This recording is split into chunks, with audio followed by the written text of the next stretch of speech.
उनकी एप्लीकेशन के जवाब में जो कमेंट किया है कि वो पूरे देश से माफ़ी मांगे, उनकी वजह से देश का माहौल बिगड़ा है, ख़राब हुआ है। कई जगह एफआईआर दर्ज हुई हैं, एक क्रिमिनल एक्ट हुआ है, एक जुर्म, और यहाँ तक कि कई लोगों पर झूठे इल्ज़ाम लगाकर उनके घरों को भी डिमोलिश किया गया, लेकिन उन पर कार्रवाई नहीं हो रही है। ये बड़े अफसोस की बात है। कानून के मुताबिक कार्रवाई नहीं होती तब तक मैं समझता हूँ कि कानून का जो और हमारे मुल्क को दुनिया में नीचा देखना पड़ रहा है। मालूम है कि ये एक पॉलिटिकल एक तरह से प्रोटेक्शन उनको हासिल है। मुल्क का कानून इनके लिए अलग क्यों है, दूसरों के लिए अलग क्यों है? कानून की निगाह में तो सब बराबर होने चाहिए। इस्लाम के ख़िलाफ़ है और कानून को हाथ में लेना किसी के लिए भी जायज़ नहीं है।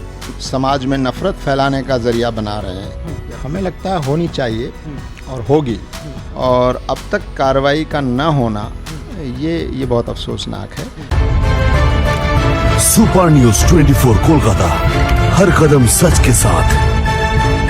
नमस्ते, मेरा नाम बाबर है, आप देख रहे हैं सुपर न्यूज़ 24। आज हमारे साथ बातचीत करने के लिए इंजीनियर सलीम साहब मौजूद है। बात करेंगे जिस तरीके से सुप्रीम कोर्ट ने फटकार लगाया नुपुर शर्मा को। आइए बात करते हैं। पहले स्वागत है हमारे चैनल में। शुक्रिया आपका। सर, पहला सवाल ये होगा हमारा कि कोर्ट ने कहा है देश भर में जितने कुछ हो रहे हैं अभी, दंगे या भड़काऊ भाषण कुछ भी, जो नुपुर शर्मा के बयान के बाद उनके जिम्मेदार जो है वो नुपुर शर्मा है। जी, सुप्रीम कोर्ट ने जो उनकी एप्लीकेशन के जवाब में जो कमेंट किया है और जो तबसरा किया है वो वेलकम करने के लायक है, और उससे हमें इत्मीनान हुआ है कि सुप्रीम कोर्ट ने उनको अच्छी तरह से इस बात पर मुतवज्जे किया है और उनसे कहा है कि वो पूरे देश से माफ़ी मांगें, उनकी वजह से देश का माहौल बिगड़ा है, ख़राब हुआ है।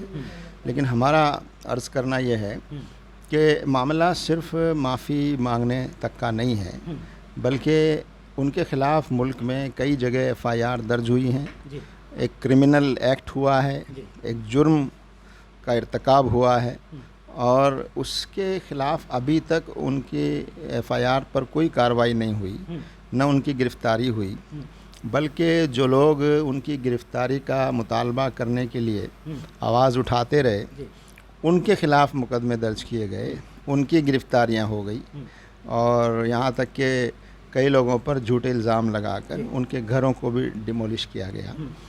तो ये अजीब बात है कि उनके ख़िलाफ़ कार्रवाई का मुतालबा करने वालों पर तो कार्रवाइयाँ हो रही हैं, लेकिन उन पर कार्रवाई नहीं हो रही है। ये बड़े अफसोस की बात है।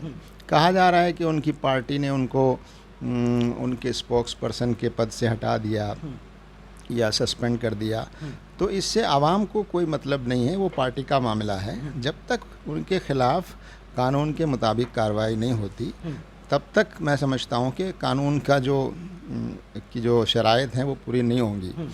और 1 महीना होने वाला है तकरीबन, और अभी तक उनकी गिरफ़्तारी न होना, आखिर ऐसी क्या बड़ी वजह है कि जिसकी वजह से पूरे मुल्क में बदअमनी फैल रही है, जज्बात भड़क रहे हैं, और हमारे मुल्क को दुनिया में नीचा देखना पड़ रहा है। दुनिया के दूसरे मुल्कों की नाराज़गी हमारे मुल्क के बारे में सामने आई है।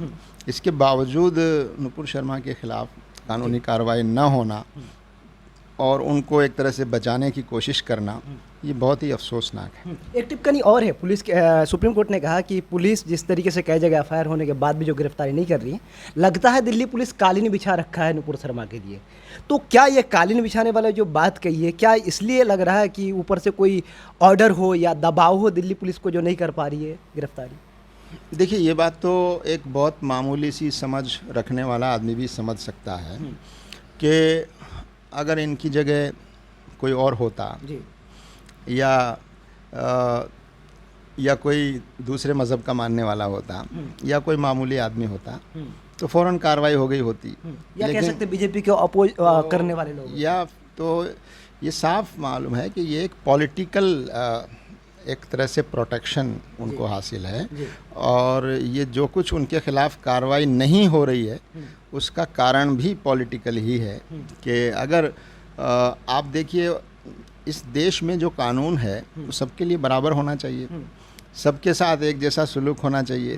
दुनिया में कहीं, मुल्क में कहीं और कोई जुर्म होता है, एफआईआर होते ही गिरफ्तारियां हो जाती हैं, लेकिन यहाँ 1 महीना हो गया है और गिरफ्तारी नहीं हुई है, तो आखिर ये मुल्क का कानून इनके लिए अलग क्यों है, दूसरों के लिए अलग क्यों है? तो कानून की निगाह में तो सब बराबर होने चाहिए। लेकिन साफ नज़र आ रहा है कि इनको एक राजनीतिक प्रोटेक्शन हासिल है, और उसकी वजह से हमें अफसोस है कि हमारी सियासी पार्टियां राजनीतिक फ़ायदे के लिए या राजनीतिक नुकसान से बचने के लिए देश के अमन व अमान को बिगड़ना गवारा कर रही हैं, और एक फ़र्द को इतनी ज़्यादा प्रोटेक्शन और अहमियत दी जा रही है। ये हमारे मुल्क के लिए अफसोसनाक है। सर, उदयपुर का घटना को कहा जाता है कि इसके पीछे भी कहीं ना कहीं नुपुर शर्मा जिम्मेदार है, लेकिन कुछ लोग कह रहे हैं कि उसके जो जिम्मेदार है वो ज़ुबैर साहब, जो ऑल्ट न्यूज़ के को फाउंडर है। इस पे आप क्या सोचते हैं? देखिए, उदयपुर की घटना की जितने कड़े शब्दों में निंदा की जाए कम है। वो घटना चाहे जिस वजह से भी जिसने की हो, वो बिल्कुल गलत है, इस्लाम के ख़िलाफ़ है, और कानून को हाथ में लेना किसी के लिए भी जायज़ नहीं है। चाहे किसी के जज्बात को भड़काया गया हो, चाहे किसी के ख़िलाफ़ कार्रवाई होने में देर हो रही हो, इसके बावजूद भी किसी को ये अधिकार नहीं पहुंचता, ये हक़ नहीं पहुंचता कि वो कानून हाथ में ले और किसी की जान ले ले, और इस तरह से उस जुर्म को अंजाम दे जैसा कि उदयपुर में हुआ है। तो इससे पूरा मुल्क हमारा शर्मसार है, और पूरे मुल्क के मुसलमानों ने, मुस्लिम तंजीमों ने भी, जमातों ने भी इस वाक़े की बहुत सख्त अल्फाज में मज़म्मत की है, और ऐसा करने वालों के ख़िलाफ़ कानूनी कार्रवाई करने का मुतालबा किया है। लेकिन इसमें एक पहलू ये है कि हुकूमत की ये भी ज़िम्मेदारी है कि इस मामले को, इस क्राइम को, जो एक क्राइम है जो कुछ लोगों ने किया है, उसको क्राइम की तरह ही देखा जाना चाहिए। जो लोग इसको समाज में नफ़रत फैलाने का ज़रिया बना रहे हैं या बनाना चाहते हैं, या पूरे मुल्क, पूरे समाज को, पूरी कम्युनिटी को इसके लिए ज़िम्मेदार बताने की कोशिश में लगे हुए हैं, ऐसे लोगों के ख़िलाफ़ भी कानूनी कार्रवाई होनी चाहिए। सर, आए दिन मॉब लिंचिंग होते हैं, आपने देखा भी होगा। उसके सपोर्ट में कुछ तबका, कुछ लोग आ जाते हैं, लेकिन उदयपुर के घटना में देखा जाए तो मुस्लिम समाज ने नकारा है, उनका विरोध किया है। तो क्या लगता है कि ये पहलू या ये पहल के बाद देश में बदलाव दिखने का आसार दिख रहा है आपको?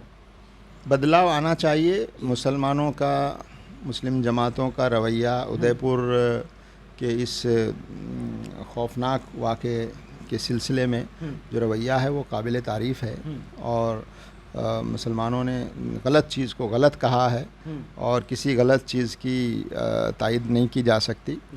तो ये बहुत काबिल तारीफ़ रवैया है मुसलमानों का, मुस्लिम जमातों का।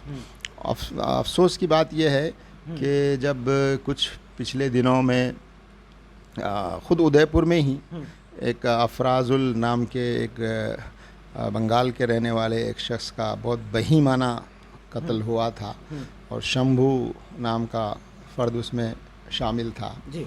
तो लोगों ने उसकी तायद में जुलूस निकाले, लोगों ने उसकी तारीफ़ की, उसके लिए फ़ंड जमा किया।